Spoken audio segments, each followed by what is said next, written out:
వాళ్ళ పేరుతో తీసుకుని వేరే వాళ్ళని అరెస్టులు చేశారు, నెలల తరబడి ఉంచారు.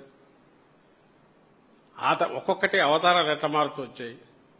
అది ఒక టైప్ అనుకుంటే లడ్డు, తిరుపతి లడ్డు దీంట్లో ఇదని చెప్పి చంద్రబాబు నాయుడే ఒక దుర్మార్గపు వ్యాఖ్య చేసి ముఖ్యమంత్రిగా ఉంటూ కూడా బాధ్యతారహితంగా ఆయన దాని మీద గగ్గోలు అందరూ దేశం ప్రపంచం మొత్తం అందరూ ఇదేంది ఇంత సెంటిమెంట్ల భక్తుల సెంటిమెంట్లను మనోభావాలను దెబ్బతీసే రకంగా కోట్లాది మంది మనోభావాలు దెబ్బతీసే రకంగా ఆయన అన్నాడు. ఇది తేలాలంటే దాంట్లో సిట్టు పేరుతో పెట్టి మెల్లగా తీసుకొచ్చి ఈ వైపు రావడానికి ఇంతకాలం పట్టింది. ఇది ఒక ఎత్తు. అలాంటి కేసులు